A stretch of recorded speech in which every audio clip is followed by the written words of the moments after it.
Hello and welcome to another episode of Handloader TV. I'm your host, Jeremiah. And in this episode, we're continuing on with our series on my favorite rifles and load for that particular rifle. And what we have here is a beautiful, just gorgeous Remington Model 7.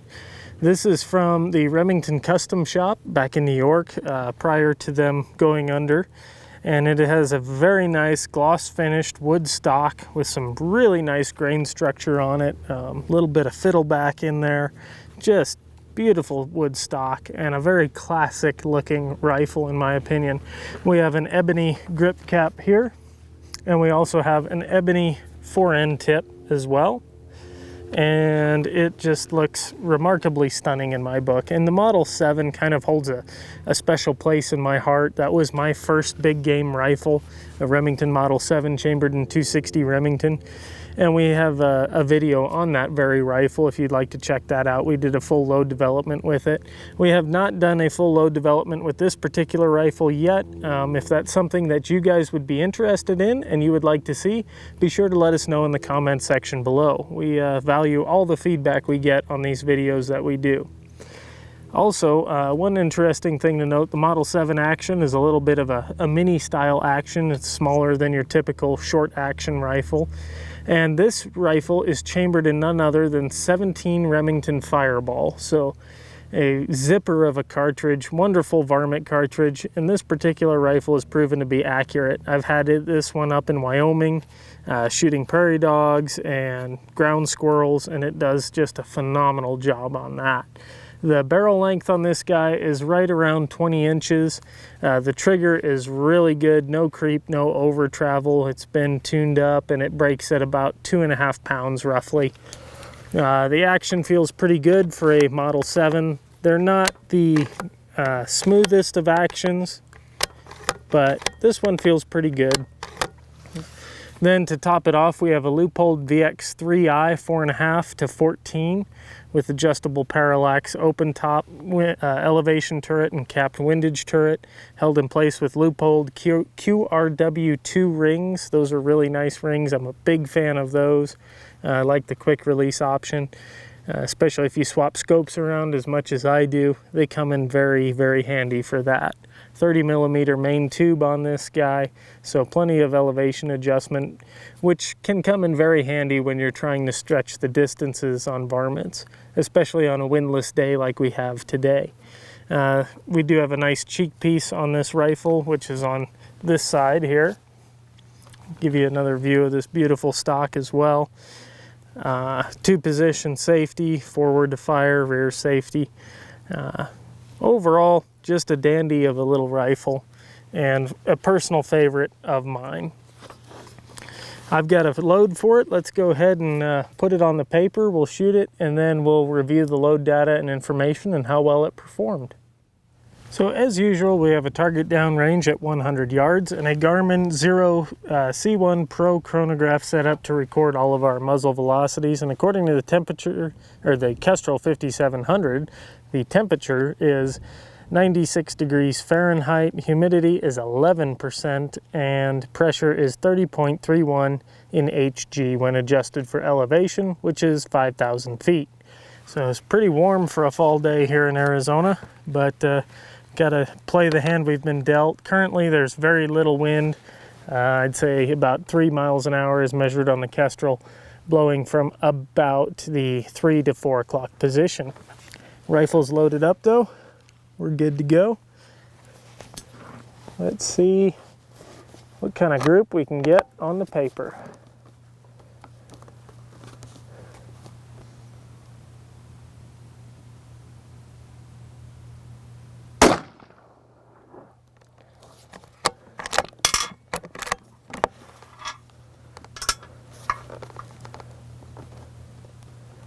A zipper of a little cartridge. 3,400 feet per second.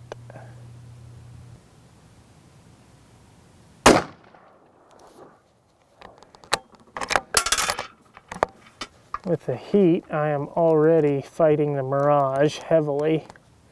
So just bear that in mind with this group.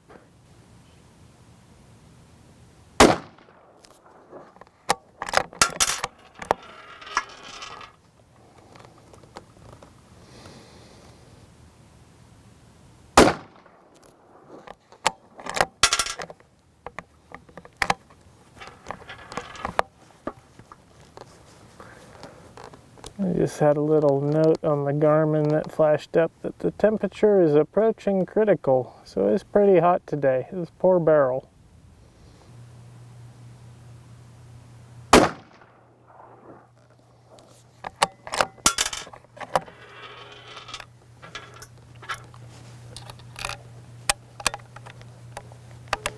Go ahead and reload the rifle now, and we'll let the barrel cool for a little bit as well.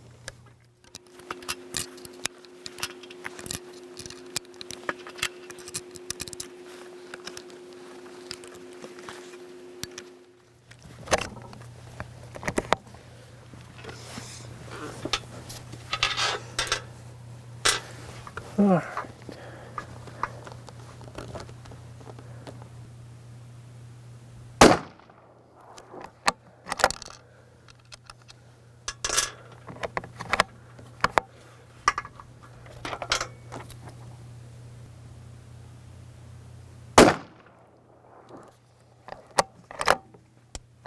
Man, that mirage is getting real bad again after just 2 shots and letting the barrel cool.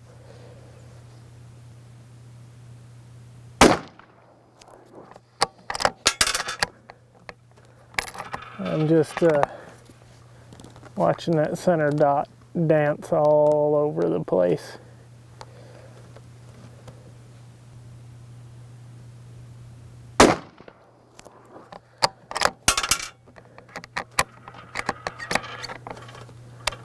On the bright side, there's very little recoil with this cartridge, so my crosshairs don't move much upon firing.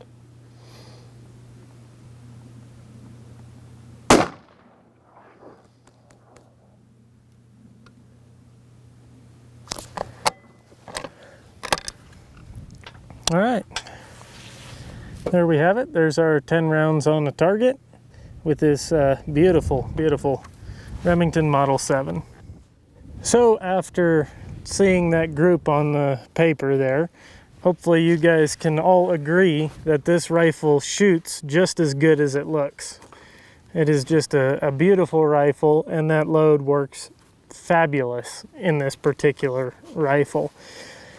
So we went ahead and used 15.5 grains of Hodgdon H 4198 powder. This is a maximum charge, so don't start with this load, but that's what we worked up to carefully with a 25 grain Berger flat base varmint bullet, Remington 7.5 primers, nozzler cases, and that's what we used to develop this load. We got a standard deviation of 14 and an extreme spread of 46, which in my opinion with the 17 Remington Fireball is very good. It's pretty difficult to get those extreme spreads and standard deviations low, and with a 10-shot group, I'm more than happy with that.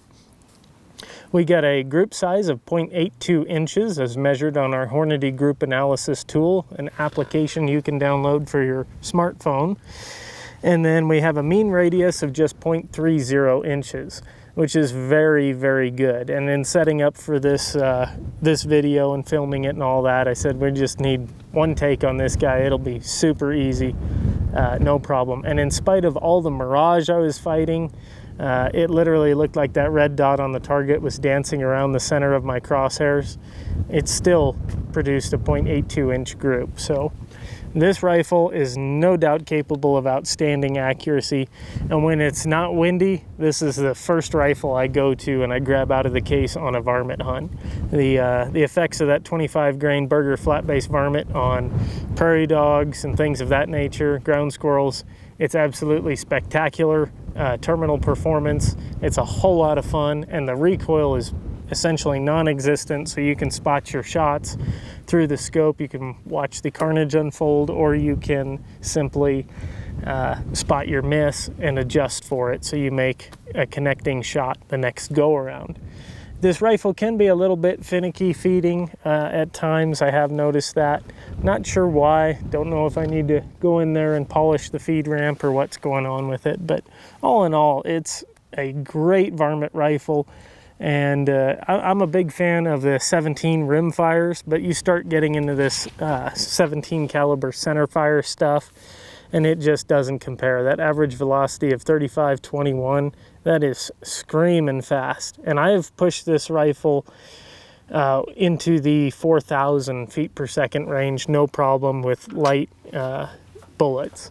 So it's a very capable varmint cartridge and a beautiful rifle and a whole lot of fun. And that's why it's one of my favorites. Ultimately, that's why we do this. It's a lot of fun to load for these things. It's based off the 221 Fireball, so it's relatively simple to load for.